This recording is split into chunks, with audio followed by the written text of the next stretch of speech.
Now for Mark Levin's short takes on LevinTV. I want to play you something that shows you two things, at least.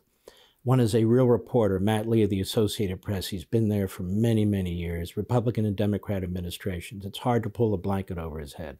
It really is. And number two, you have this guy, Ned, who is the spokesperson at the State Department and for the Biden administration. They have this habit. When their policies are falling apart, of pointing to the Trump administration. You know, the Trump administration did this, they kind of locked us in and so forth and so on. Well, Matt Lee will have none of it. So I want you to check this out. Go. I don't understand three things.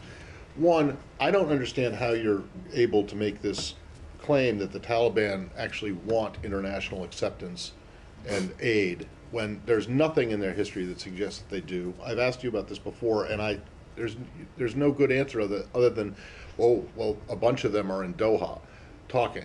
But that doesn't mean anything. They never wanted internet or cared about. They were perfectly happy when Pakistan was the only country on the planet that recognized them. That's number one. Number two, the argument that you guys inherited an agreement with the Taliban that the previous administration concluded and that you had no choice. I don't understand that either. This administration inherited plenty from the previous administration that it absolutely reversed. Are you saying that you're not you're not confident in your negotiating skills, that you could have renegotiated with that you couldn't have renegotiated a deal with the Taliban, and that are you saying that the president in fact didn't want to take troops out, didn't want to withdraw? And then lastly, the thing I don't understand, well, maybe not understand, but you don't want to talk about the historic analogy that Saeed made to Vietnam. Let's go next door to Cambodia. Are you familiar at all with the letter that Sirik Matak wrote to the John Gunther Dean, who was the U.S. ambassador to Cambodia in April of 1975?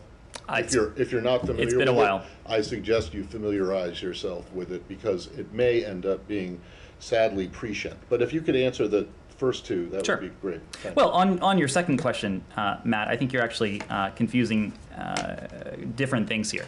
These are apples and oranges. Yes, we changed quite a few U.S. policies across a number of fronts, but I think you would be hard-pressed to find an international agreement that the United States signed on to during the last administration that this administration has jettisoned, done away with. This is the point that we have made in any number of different... How about the Geneva Protocol on the anti-abortion stuff?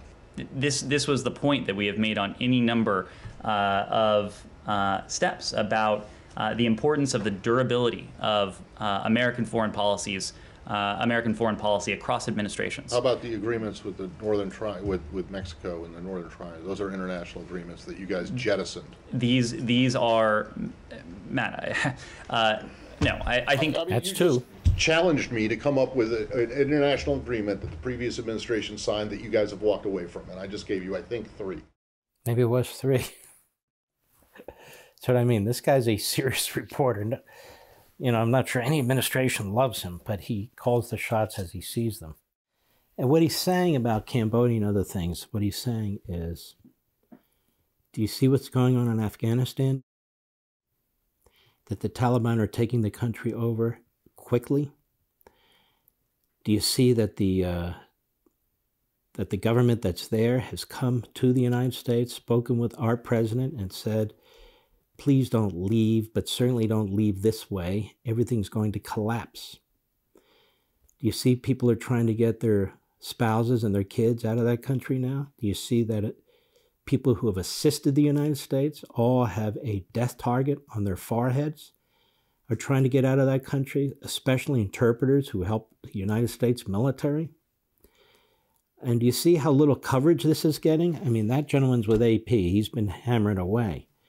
But you look at our border, you look at Afghanistan, you look at Biden's willingness to work with the Iranian regime, the way it slaughters and treats its own people, and the way it has backed Syria and the mass murder, what's going on there. You see how he when it comes to Xi, they don't ever talk about what's happening to the Uyghurs and so forth, how the communist Chinese are pushing us around. How do you call this ideology or this man or this administration compassionate and humane? People here and around the world are doing much worse as a result of the Democrat Party and as a result of Joe Biden and Kamala Harris. That is a fact. Want to see more? Sign up for LevinTV.